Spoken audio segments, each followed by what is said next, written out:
السلام علیکم میرے حاضرین، میں ہوں آپ کا ہوسٹ رانا وسیم۔ آپ دیکھ رہے ہیں ہسٹری آف راجپوت۔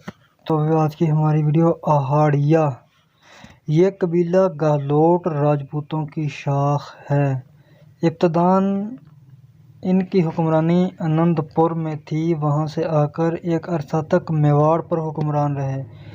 اس خاندان کے ایک راجا کا نام اہاڑ تھا، جس کے لیے اس کی اولاد نے گہلوٹ کی بجائے اہاڑیا کہلوانا شروع کر دیا۔ چتوڑ اور ادے پور پر اس قبیلے کی کافی دیر تک حکومت رہی۔ اہاڑیا قدیم شاہی خاندان ہے۔ راجا اہاڑ کے ڈونگ اور بانس دو لڑکے تھے۔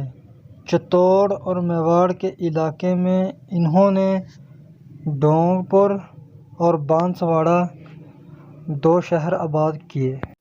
جب بعد یہ دونوں حکمران بنے تو انہوں نے اپنے اپنے بسائے ہوئے شہروں کو راجدھانیوں کا درجہ دیا۔ اگرچہ ڈونگ پور اور بانس واڑہ دو الگ الگ راجدھانیاں تھیں، تاہم دونوں بھائیوں نے اس تمام خطے کا نام اہاڑیا رکھا۔ اس قبیلے کے مشہور حکمران مانگلیہ، چندراوت، رناوت اور سکناوت ہیں۔ راجا مانگیہ کی اولاد منگولیہ اور راجا چندناوت کی اولاد چندرمت کہلوائی۔ اس قبیلے کی زیادہ تر آبادی راجپوتانہ موجودہ راجستھان، انڈیا اور یو پی میں ہے اور باہوالہ اقوام پاکستان۔